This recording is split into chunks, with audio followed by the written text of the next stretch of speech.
इससे कष्ट कुछ हड़बड़ा गया। मैं हाँ, अच्छा खेलता हूँ। यह बहुत तल्लीन कर देने वाला खेल है जिसमें बहुत कारीगरी चाहिए।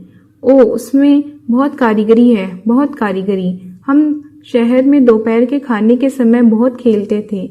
आप हैरान हो जाएंगे यह जानकर कि एकदम अजनबी भी इस खेल में नजदीक आ जाते हैं। वह हंसा। मुझे एक आदमी याद है। उसने मुझे एक बात कही जिसके कारण मैं उसे कभी नहीं भूला। कम कॉफी पीते हुए बातें कर रहे थे और हमने डोमिनोज खेलना शुरू कर दिया।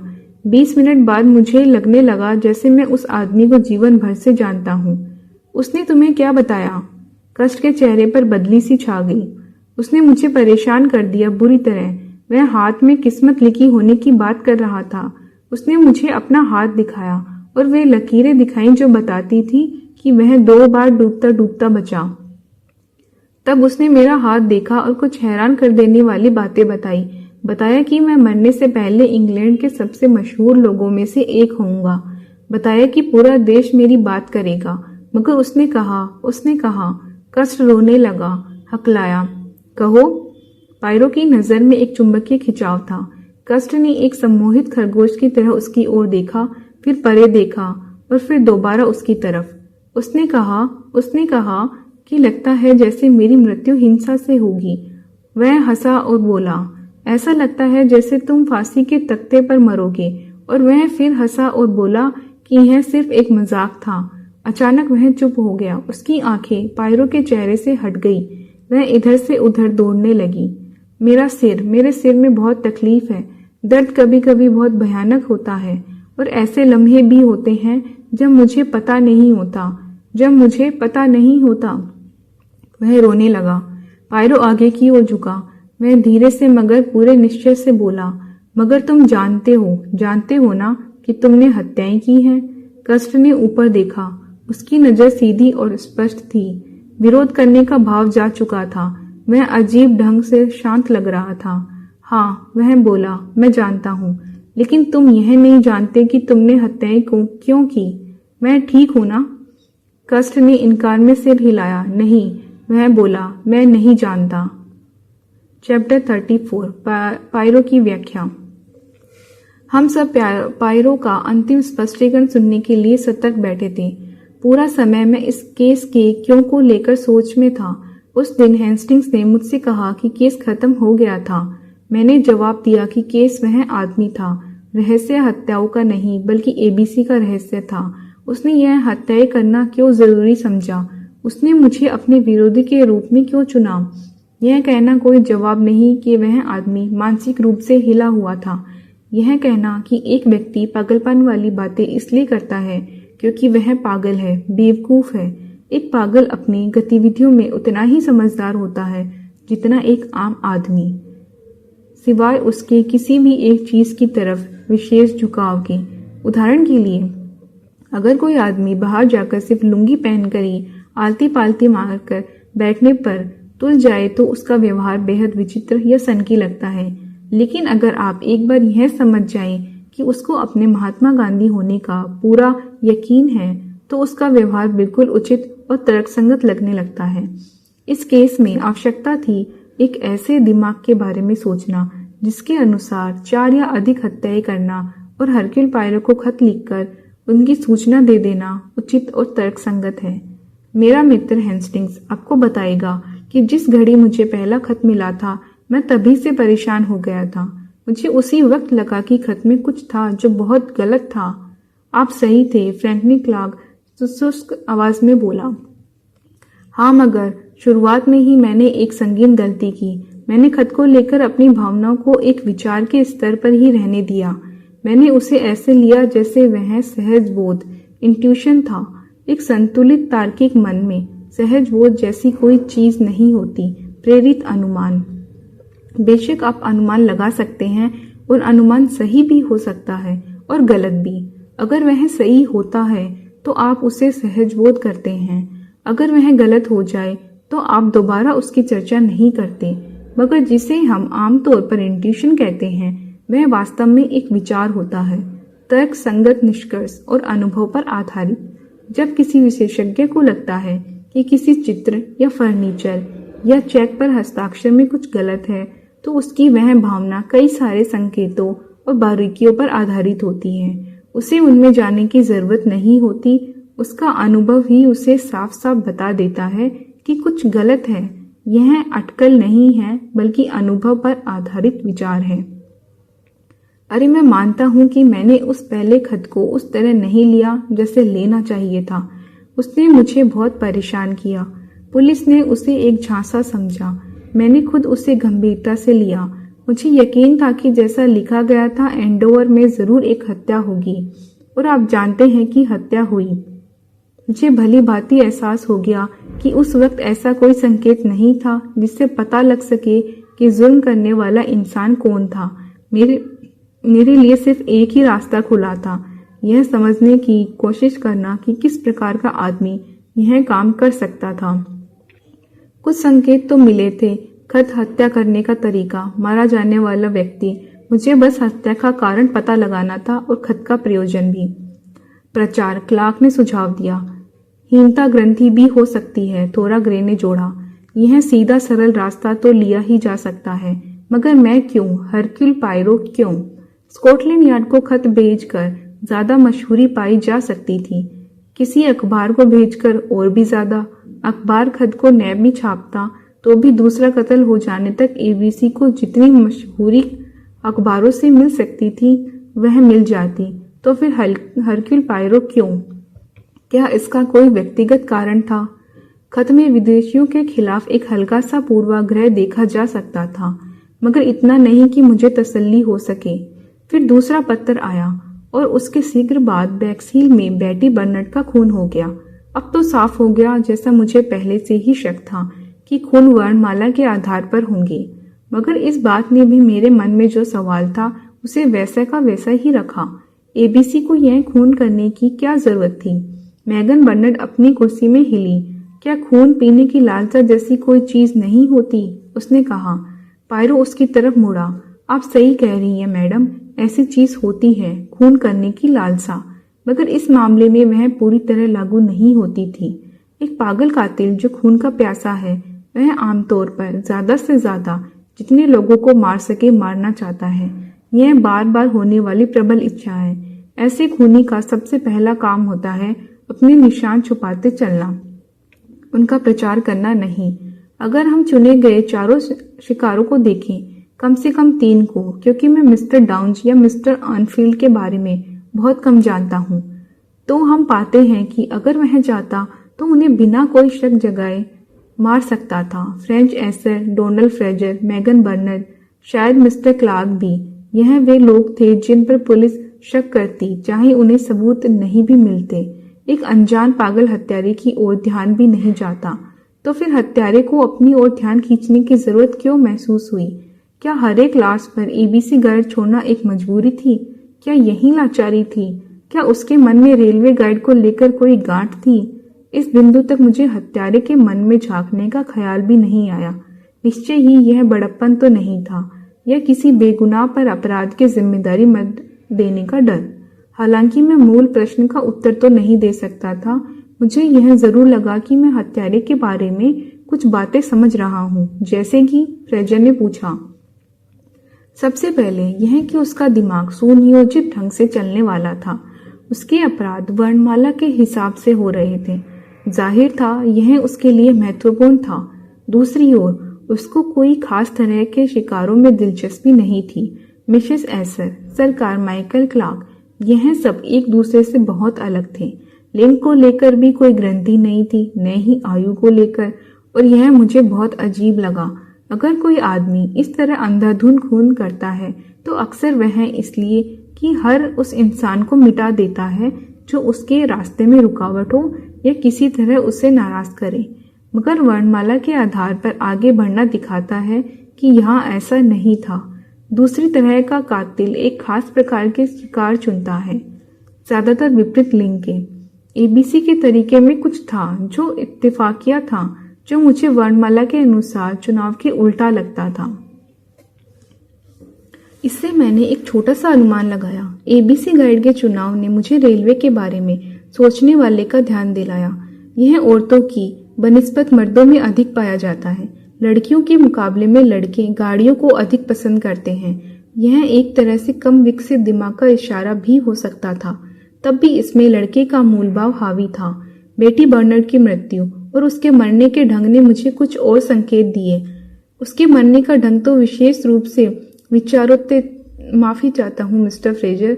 सबसे पहले तो उसी की बेल्ट से उसका गला घोट दिया गया था, इसलिए अवश्य उसे मारने वाला ऐसा व्यक्ति होगा जिसके साथ उसका दोस्ताना या प्यार का रिश्ता होगा। जब मैंने उसके बारे में जाना तो मेरे मन में एक चित्र बनने लगा। बेटी बर्नर्ड एक चुलबुली लड़की थी। उसे किसी आकर्षक पुरुष का ध्यान पाना अच्छा लगता था, इसलिए उसे अपने साथ बाहर ले जाने के लिए एबीसी में कुछ आकर्षण तो जरूर रहा होगा। सेक्स अपील, वह संबंध शुरू तो कर सकता होगा, वह शुरुआत करने लायक तो होगा। मैं तट के दृश्य को इस प्रकार देखता हूँ।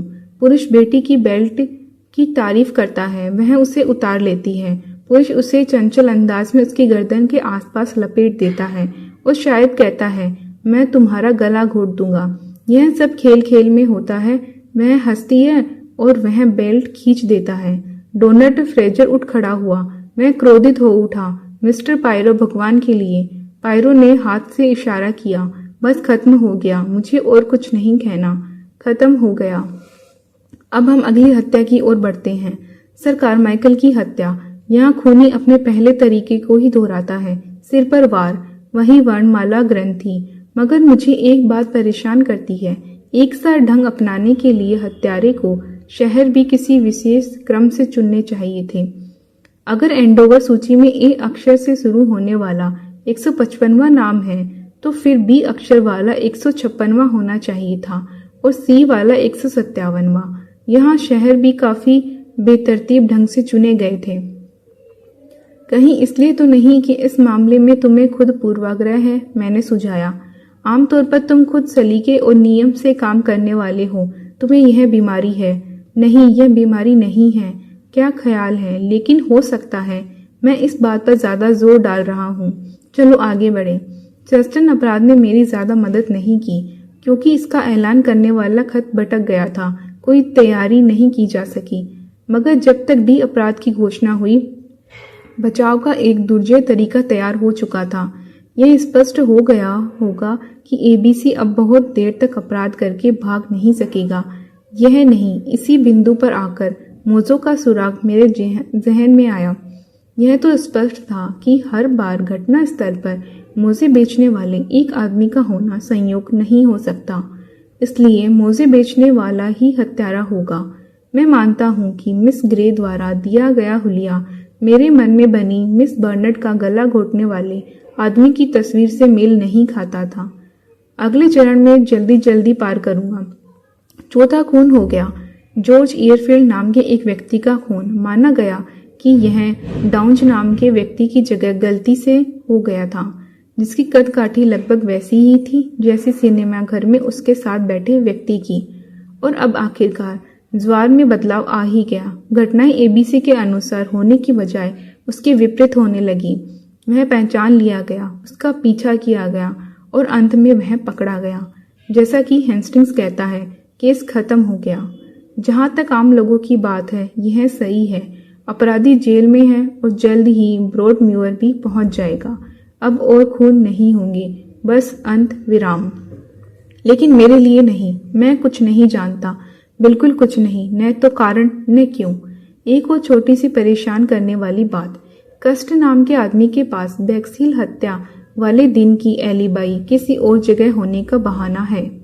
मुझे भी शुरू से यह बात सता रही है, फ्रैंकलिन क्लार्क ने कहा। हाँ, इस बात ने मुझे परेशान किया, क्योंकि यह एलिबाई सच लगती है, मगर यह तब तक सच नहीं हो सकती जब तक। और यहाँ दो दिलचस्प अनुमान आते हैं। मान लीजिए साथियों कि कस्ट ने 3 खून किए, ए, सी और डी, मगर बी खून उसने नहीं किया। मिस्टर पायरो ने मैगन बर्नर्ड को नजर से ही चुप करा दिया। चुप रहिए मैडम, मैं सच के हक में हूँ, झूठ से तंग आ गया हूँ। मैं कहता हूँ कि मान लीजिए कि एबीसी ने दूसरा अपराध नहीं किया। याद कीजिए, वह 25 तारीख को बहुत सुबह सवेरे हुआ था, जिस दिन कस्ट जूम करने वहां पहुंचा था। मान लीजिए किसी ने उससे पहले ही वह काम कर दिया हो, उन हालात में वह क्या करेगा? एक दूसरा खून करेगा या पराजित होकर चुप रहेगा और उसे शैतान की तरफ से तोहफा समझ लेगा? मिस्टर पायरो, मैगन बोली, यह एक अजीबोगरीब विचार है। सभी अपराध जरूर एक ही व्यक्ति ने किए होंगे। पायरो बिना उसकी ओर ध्यान दिए कहता रहा। ऐसा अनुमान एक बात का खुलासा तो कर देता है, अलेक्जेंडर बोनापार्ट कस्ट, जो किसी भी लड़की से रिश्ता बना ही नहीं सकता था, और बेटी बर्नर्ड के कातिल के व्यक्तित्व में अंतर। और यह बात तो पहले भी देखी जानी गई है कि खून करने वाले आगे चलकर अन्य लोगों द्वारा किए गए अपराधों का फायदा उठाते हैं। उदाहरण के लिए जैक द रिपर के सारे अपराध जैक द रिपर ने ही नहीं किए थे।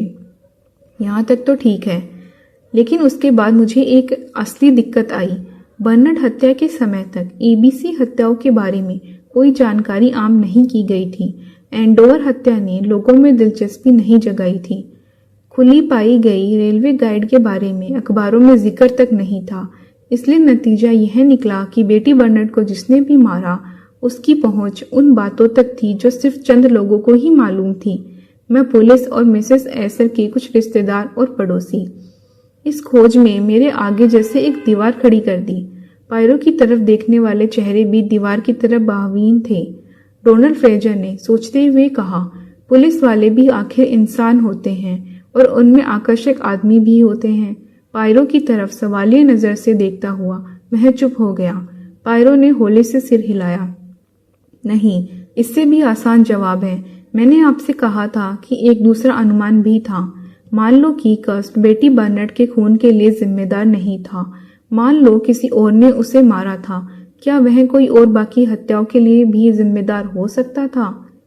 मगर इसमें कोई तुक नहीं लगती, क्लार्क ने ऊंची आवाज में कहा। नहीं लगती। तब मैंने वो किया जो मुझे सबसे पहले करना चाहिए था। जो खत मुझे मिले थे, मैंने उनको एक नए कोण से जांचा।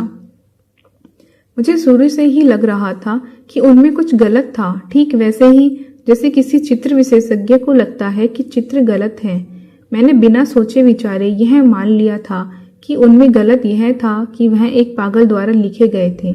अब मैंने दोबारा उनकी जांच की और इस बार मैं बिल्कुल अलग नतीजे पर पहुंचा। उनमें गलत यह था कि वह एक समझदार व्यक्ति द्वारा लिखे गए थे। क्या? मैं लगभग चीखा। हाँ, बिल्कुल यही। वह उसी तरह गलत थे जैसे एक चित्र गलत होता है। वह जाली थे। वह एक पागल के खत लगते थे, एक पागल हत्यारे की। मगर हकीकत में ऐसा कुछ नहीं था। इस बात का कुछ मतलब नहीं निकलता, फ्रैंकलिन क्लार्क ने फिर कहा। मगर हाँ, हमें तर्क से काम लेना चाहिए, सोचना चाहिए। ऐसे पत्र लिखने के पीछे उद्देश्य क्या होगा? लिखने वाले की ओर ध्यान खींचना, हत्याओं की ओर ध्यान खींचना। सच में पहली नजर में इसका मतलब समझ नहीं आता था। फिर मुझे रोशनी दिखाई दी। आशय था कई हत्याओं की तरफ ध्यान खींचना, एक साथ कई हत्याओं पर। तुम्हारे महान शेक्सपियर ने कहा नहीं था कि तुम जंगल की जगह पेड़ नहीं देख सकते। मैंने पायरो की साहित्यिक यादों को सुधारने की कोशिश नहीं की। मैं उसके दृष्टिकोण को समझना चाहता था। मुझे हल्की सी रोशनी दिखाई दी। वह कहता रहा, आपका ध्यान एक पिन पर सबसे कम कब जाता है? जब वह एक पिन कुशन में रखा रहता है। आप एक अकेले कत्ल सबसे कम ध्यान कब देते हैं? जब वह एक दूसरे से जुड़ी हुई हत्याओं की कड़ी में से एक होता है। मुझे एक बहुत चालाक, साधन संपन्न कातिल से जूझना पड़ रहा था, लापरवाह, साहसी और एक छटा हुआ जुआरी। कष्ट से नहीं, वह यह हत्याएं कर ही नहीं सकता था। नहीं, मेरा वास्ता एक बहुत अलग किस्म के आदमी के साथ था। लड़कों जैसी प्रकृति वाला, स्कूली लड़कों जैसी चिट्ठियों और रेलवे गाइड पर गौर करिए। औरतों के लिए एक आकर्षक पुरुष और इंसानी जिंदगी की तरफ क्रूरता भरा अनादर। ऐसा आदमी जो इनमें से एक अपराध में जरूर महत्वपूर्ण था। सोचो, जब किसी मर्द या औरत की हत्या होती है तो पुलिस कैसे सवाल पूछती है? मौका, हत्या के वक्त सब कहाँ थे? प्रयोजन, मरने वाले की मृत्यु से किसको फायदा होगा? अगर प्रयोजन और अवसर स्पष्ट हो तो होने वाला खूनी क्या करेगा? झूठी एलिबाई तैयार करेगा, यानी किसी तरह समय का हिसाब किताब रखेगा। मगर यह हमेशा एक जोखिम भरा काम होता है। हमारे हत्यारे को बचाव का एक अनोखा तरीका सूझा, एक मानवघाती हत्यारे की रचना। अब मुझे विभिन्न अपराधों पर दोबारा नजर डालकर अपराधी को ढूंढना था। एंडोवर अपराध, उसका सबसे बड़ा संदिग्ध फ्रेज एशर था। मगर एशर इतनी लंबी चौड़ी योजना बनाएगा और उस पर अमल भी करेगा, इसकी तो मैं कल्पना भी नहीं कर सकता। न ही मैं उसे सोचा समझा हुआ कत्ल करते देख सकता था। बैक्सहिल हत्या, डोनाल्ड फ्रेजर हो सकता था। उसके पास दिमाग भी था, योग्यता भी और तरतीब से सोचने वाला दिमाग भी। मगर उसका अपनी प्रेमिका को मारने का एक ही कारण हो सकता था, ईर्ष्या। और ईर्ष्या सोच समझकर योजना नहीं बनाने देती। मुझे यह भी पता लगा कि उसकी छुट्टियां अगस्त के आरंभ में हुई थी, जिसने क्रिसमस के समय हुए अपराध में उसका हाथ होना नामुमकिन कर दिया। अब हम चार्ल्सटन अपराध पर आते हैं और हम एकदम कहीं ज्यादा आशाजनक स्थिति में आ पहुंचते हैं। सर कारमाइकल बेहद अमीर आदमी थे। उनके पैसे का वारिस कौन होने वाला था? उनकी पत्नी को, जो मर रही थी, उसके जीवन काल तक, और उसके बाद उनके भाई फ्रैंकलिन को। पायरो धीरे धीरे घूमा जब तक उसकी निगाहें फ्रैंकलिन क्लार्क की आंखों से नहीं मिल गई। तब मुझे पक्का यकीन हो गया, बहुत समय से मेरे मन में जो आदमी था वह वही था जिसे मैं एक व्यक्ति के रूप में भी जानता था। एबीसी और फ्रैंकलिन क्लार्क दोनों एक ही व्यक्ति थे। साहसी, जोखिम उठाने वाले, घुमक्कड़, इंग्लैंड की तरफदारी जो विदेशियों का उपहास उड़ाने में झलकती थी। आकर्षक, बेहिचक खुलापन। कैफे में एक लड़की चुन लेना उसके लिए सबसे आसान काम था। सुव्यवस्थित हिसाब से योजना बना लेने वाला दिमाग।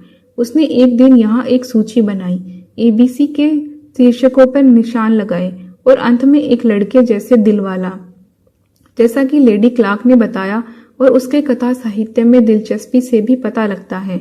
उसकी लाइब्रेरी में वाकई आई नेस्बिट द्वारा लिखी एक किताब है जिसका नाम है द रेलवे चिल्ड्रन। इसके बाद मेरे मन में शक नहीं रहा। एबीसी खत लिखने और अपराध करने वाला व्यक्ति फ्रैंकलिन क्लार्क था। सहसा क्लार्क जोर से हंसने लगा। बहुत बढ़िया। और हमारे दोस्त कस्ट का क्या, जो रंगे हाथों पकड़ा गया? उसकी कोट पर लगी खून का क्या? और जो छुरा उसने अपने कमरे में छुपा रखा था, चाहे वह इनकार करे कि खून उसी ने किए हैं। पायरो ने बीच में ही टोका, तुम गलत हो, उसने यह सब कबूल लिया है। क्या? क्लार्क सचमुच हैरान दिखा। ओ हाँ, पायरो कोमलता से बोला। मैंने जैसे ही उसके साथ बात की, मुझे एहसास हो गया कि कस्ट अपने को दोषी समझता है। और उससे भी मिस्टर पायरो की तसल्ली नहीं हुई। क्लार्क कह उठा, नहीं, क्योंकि उसे देखते ही मुझे भी यह यकीन हो गया कि वह दोषी नहीं हो सकता था। उसमें न इतनी शक्ति है, न ही इतना साहस, और क्या मैं कह सकता हूँ कि न ही योजना बनाने के लिए इतना दिमाग। मुझे हत्यारे के दोहरे व्यक्तित्व का एहसास लगातार था। अब समझ में आया ऐसा क्यों था। दो लोग शामिल थे, असली हत्यारा चालाक, साधन संपन्न, साहसी, और नकली हत्यारा बेवकूफ, डावाडोल, और जिसके मन को प्रभावित किया जा सके। कष्ट का रहस्य इसी में है। मिस्टर क्लार्क, तुम्हारे लिए सिर्फ एक हत्या से ध्यान हटाने के लिए हत्याओं के एक सिलसिले की योजना बना लेना काफी नहीं था। तुम्हें एक ओट भी चाहिए थी। मुझे लगता है तुम्हें यह ख्याल आया शहर में एक कैफे में बड़े बड़े नामों वाले इस अजीब से शख्स से मिलने के बाद उस समय तुम्हारे मन में अपने भाई की हत्या करने की तरह तरह की योजनाएं घूम रही थी। सच में? और क्यों? क्योंकि तुम भविष्य को लेकर वाकई डरे हुए थे। पता नहीं मिस्टर क्लार्क तुम यह समझे या नहीं, लेकिन तुम उस वक्त मेरे हाथों में खेल गए जब तुमने मुझे अपने भाई का तुम्हारे नाम एक खत दिखाया। उसमें उसने थोड़ा ग्रे में अपनी दिलचस्पी और प्यार जाहिर किया था। उसका यह भाव एक पिता जैसा हो सकता था, या हो सकता है कि वह ही ऐसा सोचना पसंद करता। फिर भी वास्तव में खतरा था कि तुम्हारी भाभी की मृत्यु के बाद वह अपने अकेले पल में आराम और हमदर्दी पाने के लिए उस खूबसूरत लड़की की ओर झुक जाए, और इसका अंत, जैसा कि अक्सर बुजुर्गों के साथ होता है, यह हो कि वह उससे शादी कर ले। मिस ग्रे के बारे में तुम्हारी जानकारी ने यह डर बढ़ा दिया। मेरे मुताबिक तुम चरित्र को बहुत अच्छी तरह आंक लेते हो, हालांकि दोष ज्यादा ढूंढते हो। तुमने यह आंक लिया, पता नहीं सही या गलत, कि मिस ग्रे जीवन में आगे बढ़ने में यकीन रखती थी। तुम्हें कोई शक नहीं था कि वह लेडी क्लार्क बनने का मौका पाकर उछल पड़ेगी। तुम्हारा भाई एक तंदुरुस्त और ताकतवर आदमी था, उनके बच्चे हो सकते थे, और तब तुम्हारा अपने भाई की दौलत हासिल करने का मौका गायब हो जाता। मुझे लगता है कि तुम जीवन भर एक निराश किस्म के आदमी रहे हो। तुम एक गैर जिम्मेदार घुमक्कड़ रहे हो जो किसी चीज में सफल नहीं हुए। तुम्हें अपने भाई की अमीरी से बहुत ईर्ष्या थी। मैं फिर से दोहराता हूँ कि मन में कई योजनाएं बनाते वक्त कष्ट से मुलाकात होने पर तुम्हें एक विचार आया। उसके बड़े बड़े नाम, उसके मिर्गी के दौरे, उसका सिरदर्द और उसका पूरा दबा हुआ महत्वहीन व्यक्तित्व। तुम्हें अपने लिए वह सही यंत्र लगा जो तुम्हें चाहिए था। तुम्हारे दिमाग में वर्णमाला को लेकर पूरी योजना बनी। कष्ट के नाम के पहले अक्षर तुम्हारे भाई के नाम का सी अक्षर से शुरू होना और उसका चस्टन में रहना इस योजना के केंद्र में था। तुमने तो कष्ट को भी उसके अंत का संकेत दे दिया, जबकि तुम्हें आशा भी नहीं थी कि इस सुझाव का इतना बड़ा फल होगा। तुम्हारे इंतजाम बहुत बढ़िया थे। कष्ट के नाम से तुमने ढेर सारी होजरी मंगाई। तुमने खुद उसे कई सारी एबीसी रेलवे गाइड का पार्सल भेजा, होजरी के पार्सल जैसा दिखने वाला। तुमने उसे उस कंपनी की तरफ से टाइप किया हुआ खत भी भेजा, अच्छी तनख्वाह और कमीशन के प्रस्ताव के साथ। तुम्हारी योजना इतनी अच्छी तरह तैयार हुई थी कि तुमने वह सारे खत भी टाइप कर लिए जो बाद में भेजे जाने थे, और फिर उसे वो मशीन भी भेंट कर दी जिस पर उन्हें टाइप किया गया था। अब तुम्हें दो ऐसे शिकार ढूंढने थे जिनके नाम क्रमशः ए और बी से शुरू होते हैं, और जो ऐसे स्थानों पर रहते हों जिनके नाम भी उन्हीं अक्षरों से आरंभ होते हैं। तुमने एंडोवर को चुना और वहां की टो लगाने के लिए तुमने अपने पहले अपराध के लिए मिसेस एसिड की दुकान को चुना। उसका नाम दरवाजे पर स्पष्ट रूप से लिखा हुआ था और तुमने पता लगा लिया कि वह अक्सर दुकान में अकेली ही होती थी। उसकी हत्या करने के लिए ठिठाई, साहस और किस्मत के साथ की जरूरत थी। अक्षर बी के लिए तुमने अपनी चाल बदलनी पड़ी। दुकानों में अकेली बैठने वाली औरतों को चेतावनी मिल चुकी थी। मैं सोचता हूँ कि तुमने कई चाय घरों और कॉफी गृहों के चक्कर लगाए होंगे, वहां काम करने वाली लड़कियों के साथ हंसते मजाक करते, यह पता लगाते कि उनमें से किसका नाम सही अक्षर से शुरू होता था और तुम्हारे मकसद के लिए कौन सही थी। बेटी बर्नर्ड, मैं तुम्हें ठीक वैसी लड़की मिल गई जैसी तुम्हें चाहिए थी। तुम इसे एक दो बार बाहर ले गए, यह बताकर कि तुम एक शादीशुदा आदमी हो, इसलिए तुम दोनों का बाहर जाना गुपचुप होना चाहिए। अपनी प्रारंभिक योजना पूरी करके तुम अपने असली काम का अंजाम देने लगे। तुमने एंडोवर सूची कस्ट को भेज दी, उसे वहां एक खास तारीख को जाने का निर्देश देकर, और एबीसी खत मुझे भेज दिया। निश्चित दिन पर तुम एंडोवर पहुंचे और मिसेस एसर का खून कर दिया, बिना ऐसा कुछ भी हुए जो तुम्हारी योजना को बिगाड़ता। कत्ल नंबर 1 कामयाब हुआ। दूसरे कत्ल के लिए तुमने यह सावधानी बरती कि उसे एक दिन पहले कर दिया जाए। मुझे काफी हद तक यकीन है कि बेटी बर्नर्ड का खून 24 तारीख की आधी रात से पहले कर दिया गया था। अब हम कत्ल नंबर 3 पर आते हैं, महत्वपूर्ण और तुम्हारी नजर से असली कत्ल। और यहाँ प्रशंसा का पूरा इनाम हेस्टिंग्स को मिलना चाहिए, जिसने एक सीधी सादी टिप्पणी की जिस पर कोई ध्यान नहीं दिया गया। उसका सुझाव था कि तीसरा खत जानबूझकर भटक गया, और वह सही था। उस छोटी सी बात में उस सवाल का जवाब था जिसने मुझे लगातार उलझन में डाले रखा। आखिरी खत पुलिस की बजाय एक प्राइवेट जासूस हरक्यूल पायरो के नाम क्यों लिखे गए थे? गलती से मैं समझ बैठा कि कोई व्यक्तिगत कारण था। बिल्कुल नहीं। खत मुझे भेजे गए थे क्योंकि तुम्हारी योजना के मुताबिक एक खत पर गलत पता होना चाहिए था और उसे गलत जगह जाना चाहिए था, मगर आप स्कॉटलैंड यार्ड के पते वाले खत को कहीं गलत जगह नहीं भेज सकते। इसके लिए गैर सरकारी पता होना जरूरी है। काफी जाना पहचाना नाम होने के कारण तुमने मुझे चुना, और एक ऐसा आदमी होने के कारण जो खतों को लेकर पुलिस के पास जरूर जाता, और इसलिए भी कि अपनी तंग दिली के कारण तुम्हें एक विदेशी से जीतना अच्छा लगता। तुमने लिफाफे पर बड़ी चालाकी से पता लिखा, व्हाइट हेवन, व्हाइट हॉर्स। एक साधारण सी गलती। सिर्फ हेस्टिंग्स इतना तेज दिमाग था कि उसने बारीकियों को छोड़कर सीधी साफ बात को पकड़ लिया। बेशक उस खत को गलत पते पर जाना ही था। पुलिस को कत्ल हो जाने के बाद ही उसकी खोज में जाना था। भाई की रात की सैर ने तुम्हें मौका दे दिया और लोगों के मन में एबीसी हत्याओं को लेकर इतना डर बैठा हुआ था कि किसी को तुम्हारे अपराधी होने की संभावना का ध्यान भी नहीं आया। भाई की मौत के बाद तुम्हारा मकसद पूरा हो गया और खून करने का तुम्हारा कोई इरादा भी नहीं था, मगर दूसरी तरफ हत्याएं अगर अचानक रुक जाती तो किसी को सच का सुबह हो भी सकता था। तुम्हारी ओट कष्ट ने दिखाई न देने की अपनी भूमिका इतनी अच्छी तरह निभाई थी क्योंकि वह महत्वहीन था कि अभी तक किसी ने इस ओर ध्यान नहीं दिया था कि वही आदमी तीनों हत्याओं की जगह के आसपास देखा गया था। तुम्हारी झुंझलाहट यह थी कि कॉम्बस्टोन का जिक्र तक नहीं हुआ था। बात पूरी तरह मिस ग्रे के दिमाग से निकल चुकी थी। सदा से साहसी तुमने फैसला किया कि एक और कत्ल होना चाहिए, मगर इस बार उसकी खोज अच्छी तरह रोशनी में आनी चाहिए। तुमने अपने काम के लिए डॉनकेस्टर को चुना। तुम्हारी योजना बहुत सीधी सादी थी। तुम खुद भी वहां रहोगे, कस्ट को उसकी कंपनी के द्वारा डॉनकेस्टर भेजा जाएगा। तुम्हारा इरादा यह था कि तुम उसका पीछा करोगे और सही मौका मिल जाएगा। सब कुछ ठीक हुआ। कस्ट सिनेमा देखने गया। बहुत आसान था। तुम उसके पीछे कुछ सीटें छोड़कर बैठ गए। जब वह जाने के लिए उठा तो तुमने भी वैसा ही किया। तुमने लड़खड़ाने का नाटक किया, आगे को झुके और आगे की सीट पर एक सोते हुए व्यक्ति को छुरा मार दिया। उसके घुटनों पर एबीसी गाइड रख दी और अंधेरे में दरवाजे पर कस्ट के साथ जोर से टकराए और छुरा उसकी आस्तीन पर फेंककर उसकी जेब में डाल दिया।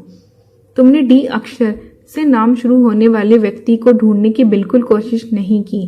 कोई भी चलेगा, तुमने यह मान लिया, जो काफी ठीक था कि इसे एक गलती समझ लिया जाएगा।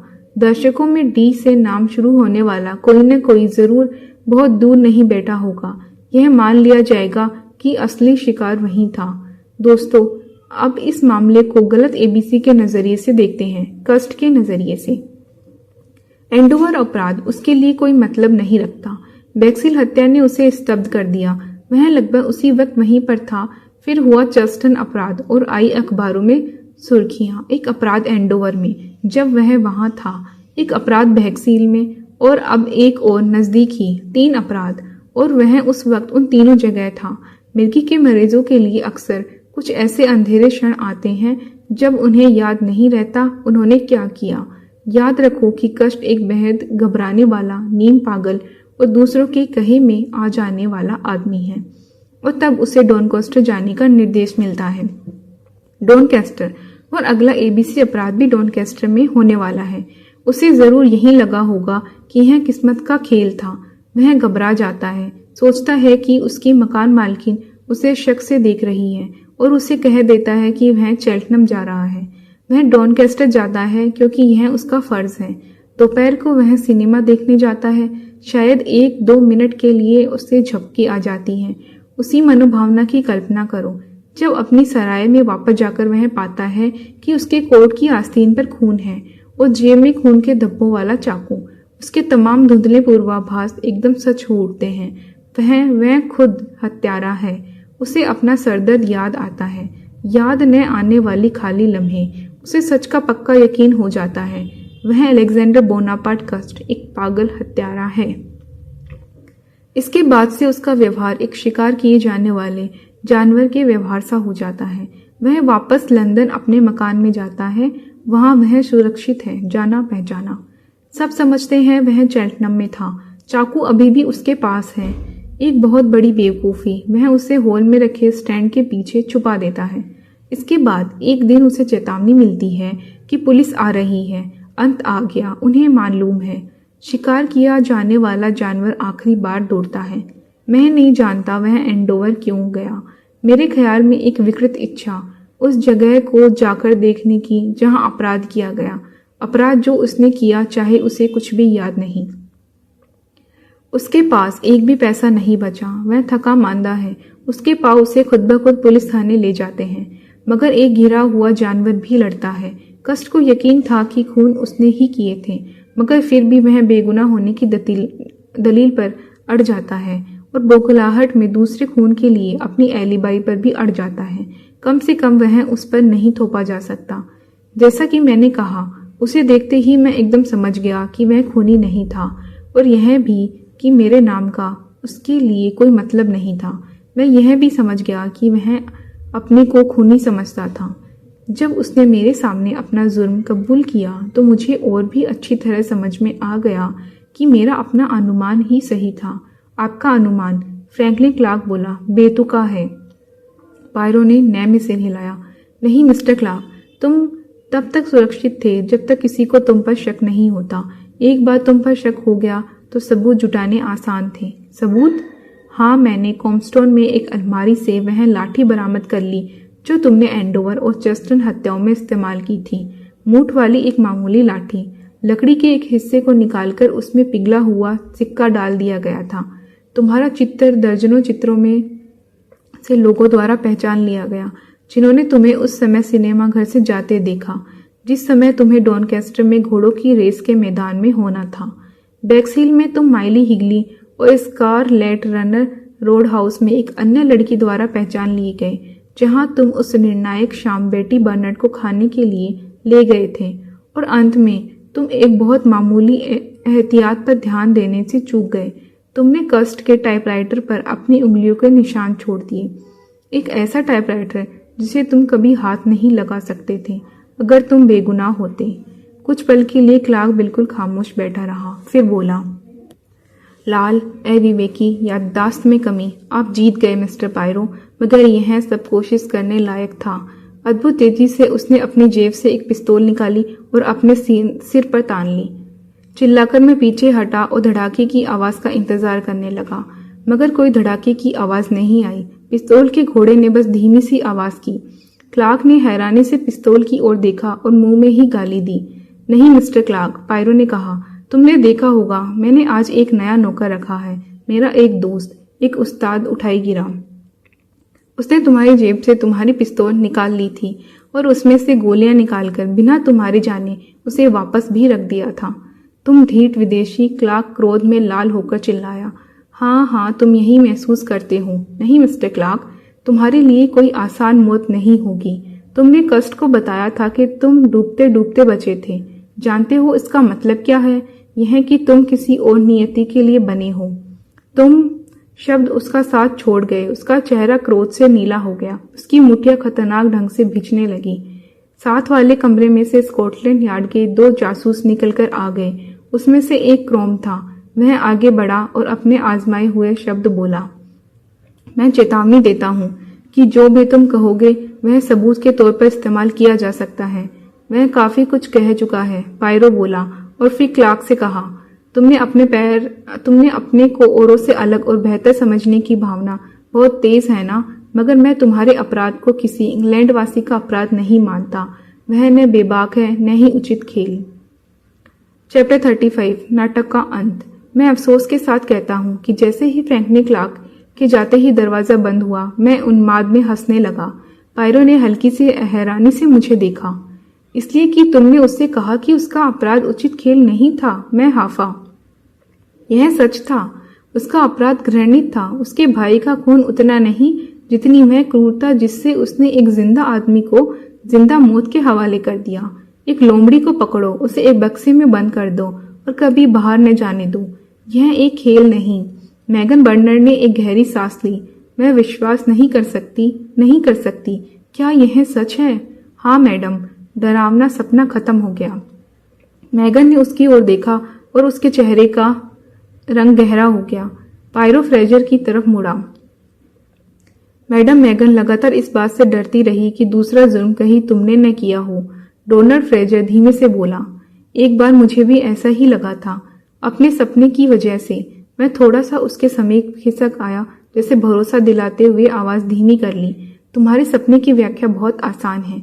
तुमने देखा कि तुम्हारी याद में एक बहन का चेहरा धुंधला हो जाता है और दूसरे का उसकी जगह ले लेता है। मैडम, मैगन ने तुम्हारे दिल में अपनी बहन की जगह ले ली है, मगर चूंकि तुम इतनी जल्दी मरने वाली की तरफ बेवफा नहीं होना चाहते, तुम इस विचार को दबा देना चाहते हो, खत्म कर देना चाहते हो।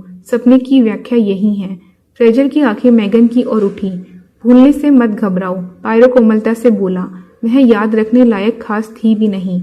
मैडम मैगन, मैं तुम्हें सैकड़ों में से एक मिली है, एक खूबसूरत दिल। डोनाल्ड फ्रेजर की आंखें चमक उठी। मैं समझता हूँ आप सही है। हम सब सवाल पूछते पूछते पायरो के आसपास इकट्ठे हो गए, कभी यह कभी वो नुक्ता समझते हुए। और वो सवाल जो तुमने सबसे पूछे थे पायरो, क्या उन्हें पूछने में कोई तुक थी? उनमें से कुछ साधारण से मजाक थे, मगर मुझे जिस एक बात को जानना था वह मैंने जान ली थी। जब वह खत डाक में डाला गया तब फ्रैंकलिन क्लार्क लंदन में था। मैं उस वक्त उसका चेहरा भी देखना चाहता था जब मैंने मैडम थोरा को सवाल पूछा। उस समय वह सतर्क नहीं था। मुझे उसकी आंखों में बेहद द्वेष और गुस्सा दिखा। आपने मेरी भावना को ध्यान नहीं रखा, थोरा ग्रे बोली। मैं नहीं समझता। आपने मुझे सच सच उत्तर दिया, पायरो ने रुखाई से कहा। और अब आपकी दूसरी उम्मीद पर भी पानी फिर गया। फ्रैंकलिन क्लार्क को अपने भाई की विरासत नहीं मिलेगी। थोरा ग्रे ने झटके से सिर ऊपर उठाया। क्या मेरे यहाँ रुककर और बेइज्जत होने की जरूरत है? कोई जरूरत नहीं, कहते हुए पायरो ने बड़ी तमीज के साथ उसके लिए दरवाजा खोल दिया। उंगलियों के उस निशान ने सब तय कर दिया। पायरो, मैंने सोचते हुए कहा।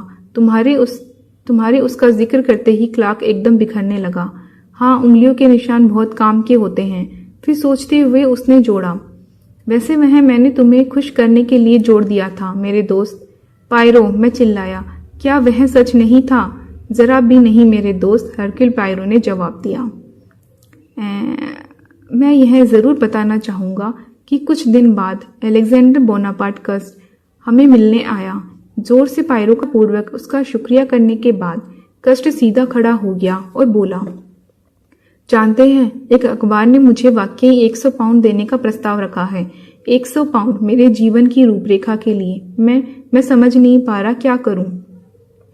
मैं तो 100 पाउंड के लिए कभी नहीं मानूं, पायरो ने कहा। डटे रहो और कहो कि तुम्हारी कीमत 500 पाउंड है और अपने को सिर्फ एक ही अखबार तक सीमित मत रखना। क्या आप सच में सोचते हैं कि मैं ऐसा? तुम्हें अच्छी तरह समझ लेना चाहिए कि तुम एक बहुत मशहूर आदमी हो, दरअसल आज इंग्लैंड में सबसे ज्यादा मशहूर। कस्ट गर्व से और भी तनकर खड़ा हो गया। उसके चेहरे पर खुशी चमक उठी।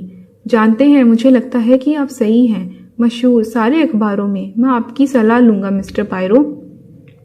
पैसा मिलना तो बहुत सुखद होगा, बहुत सुखद। मैं छुट्टी मनाने चला जाऊंगा और मैं लिली मरबरी को भी शादी पर एक अच्छा सा तोहफा देना चाहूंगा। छोटी सी प्यारी सी लड़की, सच में प्यारी मिस्टर पायरो। पायरो ने उत्साहित करते हुए उसका कंधा थपथपाया। तुम बिल्कुल ठीक कहते हो। एक छोटी सी बात, किसी आंखों के डॉक्टर के पास क्यों नहीं जाते? वो सरदर्द, शायद तुम्हें नए चश्मे की जरूरत है। आपको लगता है कि ऐसा ही होता रहा? हाँ, मुझे यही लगता है। कस्ट ने गर्मजोशी से उसके साथ हाथ मिलाया। मिस्टर पायरो, आप एक महान आदमी हैं। हमेशा की तरह पायरो को तारीफ बुरी नहीं लगी। वह विनम्र दिखने में भी सफल नहीं हो पाया। कस्ट अकड़कर चलता हुआ बाहर निकल गया तो मेरा दोस्त मेरी ओर देखकर मुस्कुराया।